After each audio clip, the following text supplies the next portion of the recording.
Tuhan bersama Miss Sisi, Miss Yanti, Miss Eva, dan Miss Helena. Tetapi sebelumnya kita akan berdoa terlebih dahulu. Minta tolong Miss Yanti untuk berdoa ya. Mari kita berdoa. Tuhan Yesus, terima kasih buat pagi ini. Kami mau memuji dan memuliakan nama-Mu. Kiranya Tuhan memberkati kami, sehingga setiap pujian kami boleh berkenan di hadapan-Mu. Dalam nama Yesus, haleluya. Amin. Siap memuji Tuhan, Miss. Teman-teman yang ada di rumah, kita semua bangkit berdiri. Kita akan memuji Tuhan. Happy ya. Tangan yuk.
Yuk berdoa semua ya teman-teman ya. Ayo Miss semangat nih.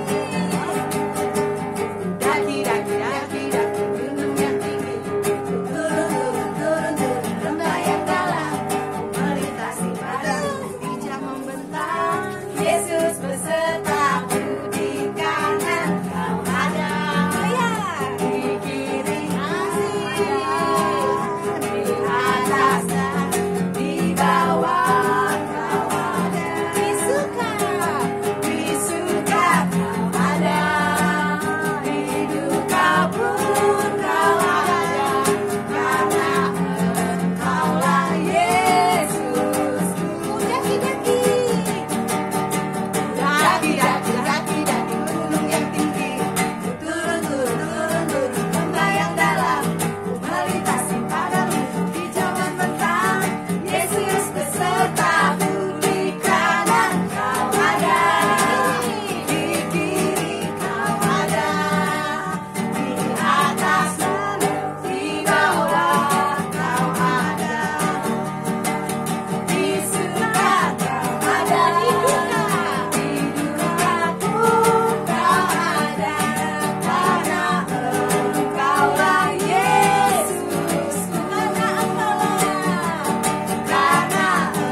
Kita akan memuji Tuhan KAS ya.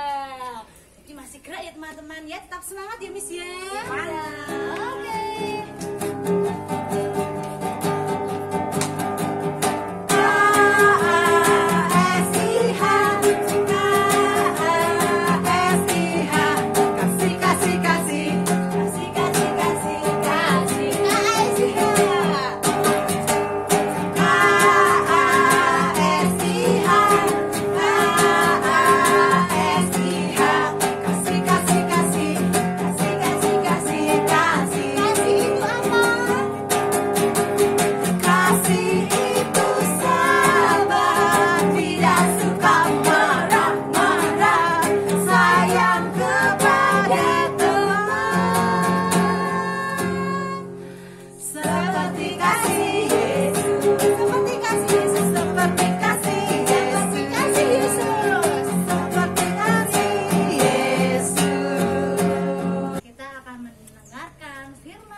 Kita akan memuji Tuhan, firman Tuhan ku dengar.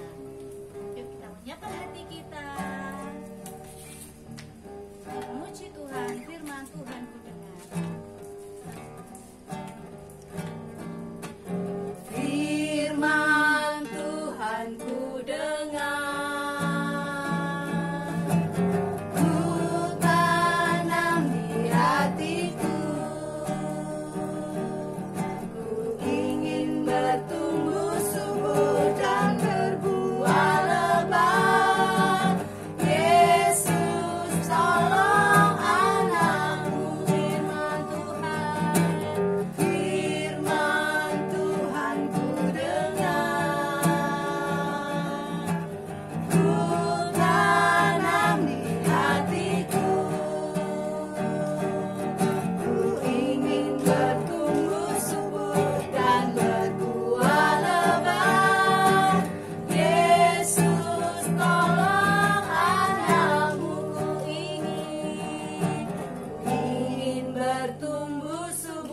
dan berbuah lebat.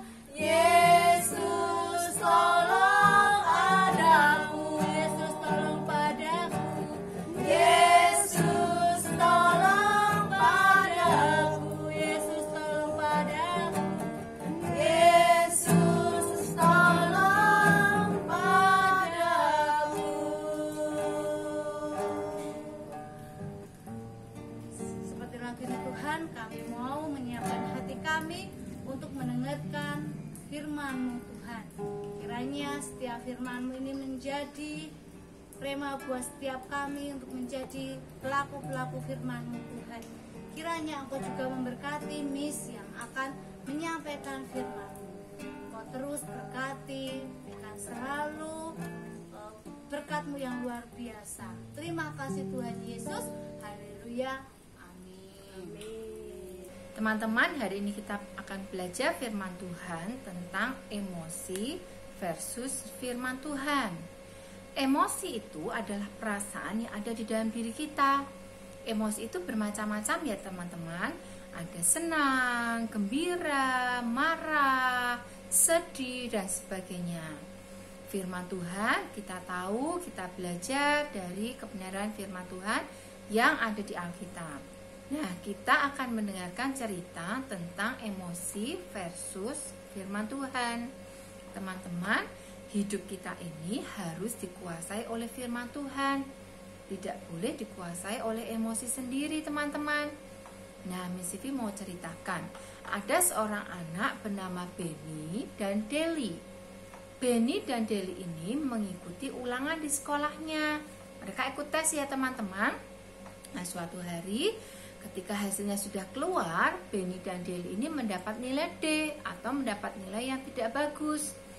Nah, kalian perhatikan, kalau Deli ketika mengetahui dia mendapatkan nilai yang jelek, mendapat nilai D, yang dia lakukan adalah dia langsung kertasnya itu langsung diremas-remas dan dibuang di tempat sampah. Sementara Benny ketika dia tahu mendapatkan nilai D atau nilai yang jelek, dia lalu berpikir, aku lain kali harus berusaha lagi. Aku harus lebih rajin lagi dalam belajar supaya nilaiku lebih baik. Nah, kemudian Deli berjanji dan Deli berdoa kepada Tuhan dan dia memperbaiki tingkah lakunya. Benny lalu rajin belajar sehingga di kemudian hari dia mendapatkan nilai yang baik. Hati Benny menjadi damai sejahtera. Sementara Deli ketika tadi tahu kemudian meremas-remas dan membuangnya di tempat sampah, hatinya ini marah terus teman-teman. Dia nggak bisa damai sejahtera karena dia tidak bisa menerima hasil ulangannya. Nah, ini dari dua cerita ini kita belajar teman-teman.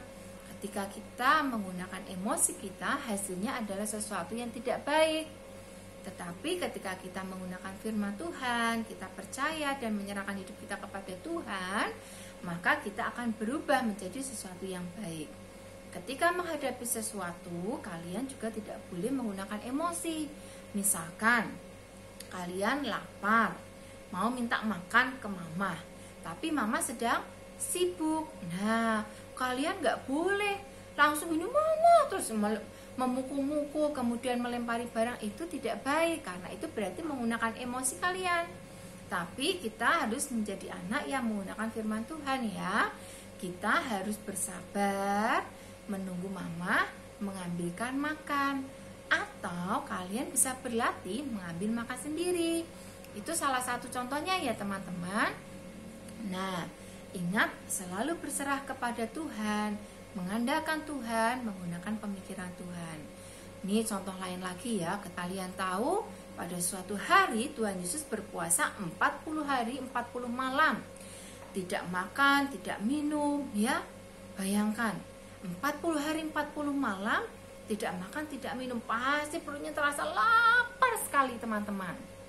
Nah, saat itu dalam posisi laparnya, iblis datang kepada Tuhan Yesus. Dia berkata seperti ini kepada Tuhan Yesus, kalau engkau memang anak Allah, ubahlah batu itu menjadi roti dan makanlah. Wah, teman-teman, kalau Tuhan Yesus posisinya lapar, kira-kira Tuhan Yesus bisa nggak mengubah batu menjadi roti? Bisa. Tapi apakah Tuhan Yesus lakukan itu? Tuhan Yesus katakan, manusia hidup tidak hanya dari roti saja, tapi dari setiap kebenaran firman Tuhan yang kita dengar. Nah, akhirnya Tuhan Yesus bisa menguasai dirinya.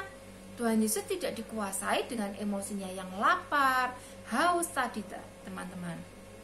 Lagi, iblis nggak berhenti, teman-teman. Iblis mengajak Tuhan Yesus naik ke atas bait Allah. Tuhan Yesus ditantang nih sama iblisnya. Jatuhkanlah dirimu dari atas bumbungan bait Allah ini, dari atas ke bawah, teman-teman. Maka malaikat surga akan menantangmu. Wah, apakah Tuhan Yesus melakukan perintah iblis? Nah, iblis berkata kepada Tuhan Yesus ya untuk menjatuhkan diri. Tapi Tuhan Yesus berkata, jangan mencobai Tuhan Allahmu. Sekali lagi Tuhan Yesus tidak menggunakan emosinya, tapi Tuhan Yesus melawan iblis dengan firman Tuhan. Tapi iblis tidak berhenti sampai situ, teman-teman. Iblis mengganggu Tuhan Yesus lagi, menggoda. Nah, dia diajak ke bukit yang tinggi Tuhan Yesusnya. Dilihatkan tentang dunia ini dan semua isinya. Wah, dengan sombongnya iblis berkata, kalau kamu mau sujud menyembah kepadaku, maka seluruh dunia ini akan kuberikan kepadamu. Nah, apakah Tuhan Yesus menuruti kata iblis? Apakah Tuhan Yesus mengikuti emosinya? Tidak. Tuhan Yesus menggunakan firman Tuhan. Tuhan katakan bahwa kerajaan surga ini, kerajaan yang ada di dunia ini, semua yang ada di dunia itu adalah tahta Tuhan. Itu milik Tuhan. Enyalah iblis daripadaku. Nah, teman-teman, kalau kita belajar dari Tuhan Yesus, pada saat posisi laparnya, Tuhan Yesus tidak menggunakan emosinya ya, tapi dia tetap menggunakan firman Tuhan. Dia tetap berpegang pada kebenaran firman Tuhan. Dalam kondisi apapun kita, jangan sekali-kali gunakan emosi kita, tapi minta hikmat ke Tuhan, gunakan firman Tuhan dalam mengatasi setiap persoalan kehidupan kita. Oke teman-teman, mari kita berdoa. Tuhan Yesus, terima kasih untuk setiap firman yang kami dengar. Biar Tuhan yang memberkati. Firman ini boleh menjadi kekuatan buat kami Tuhan. Terima kasih untuk setiap firman-Mu. Biar kami boleh menjadi semakin kuat dan kami boleh melakukan firman-Mu. Kami ucap syukur Tuhan, di dalam nama Yesus Kristus kami berdoa, haleluya, amin. Terima kasih teman-teman, Tuhan memberkati. Ini adalah alat komunikasi bernama handphone. Aku mau dengerin musik ah.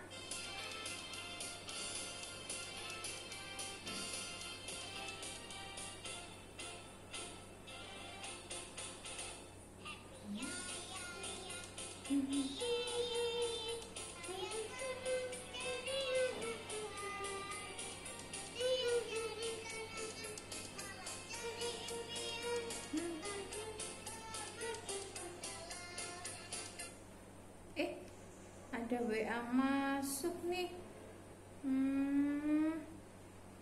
Oh mama kirim WA apa ya? Oh, kasih tahu kalau mama lagi ke pasar. Oke ma, hati-hati. Aku mau main game ah. Pasti seru ya game ini. Oh, ini caranya mencari yang sama.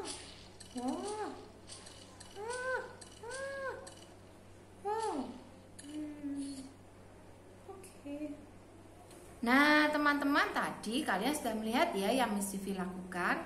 Miss Vivi tadi sedang bermain dengan alat komunikasi modern, yaitu HP. Nah, HP ini adalah salah satu alat komunikasi yang bisa digunakan untuk berbicara dengan orang yang ada di tempat yang berbeda dari jarak yang jauh. Misalkan, HP ini juga bisa kamu gunakan untuk berbicara dengan orang-orang yang ada di luar negeri. Nah, selain untuk berbicara dengan orang-orang yang dari luar negeri, dari tempat jauh, kita juga bisa gunakan HP ini untuk berkirim pesan.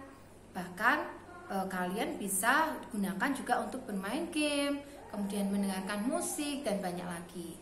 Bahkan ketika kalian belajar ingin mengetahui segala macam informasi, kalian bisa gunakan HP ini. Ketika kita gunakan HP ini dengan tepat, maka ini akan bermanfaat bagi kita. Dalam satu hari, sebaiknya tidak berlama-lama dalam menggunakan HP teman-teman, karena kita juga harus menjaga mata kita, ya teman-teman, dan kita juga tetap harus berkomunikasi dengan banyak orang. Jadi manfaatkan handphone ini, alat komunikasi modern ini dengan baik. Itu salah satu alat komunikasi modern teman-teman. Ini disebut dengan komputer duduk. Yang ini adalah laptop, fungsinya sama dengan komputer duduk. Baiklah anak-anak, ini adalah alat komunikasi modern, namanya laptop ya.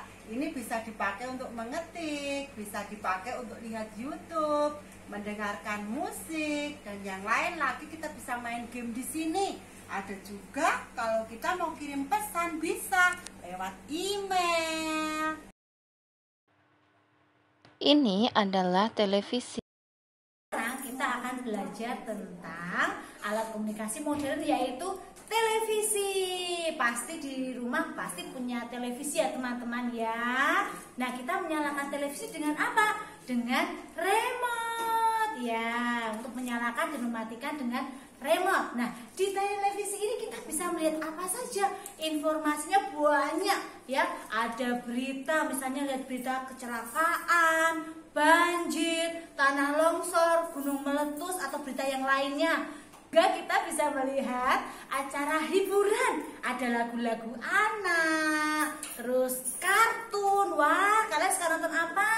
Nonton kartun SpongeBob, Upin Ipin, atau yang lainnya? Nah, kalian kalau menonton televisi harus selalu jaga jarak ya teman-teman ya. Tidak boleh terlalu dekat, nanti matanya bisa sakit. Jadi kita boleh menonton televisi, tapi harus ingat waktu ya. Saat belajar, saat mau mandi, atau saat dipanggil mama harus menjawab ya. Jadi boleh menonton televisi, harus ingat waktunya. Oke? Terima kasih.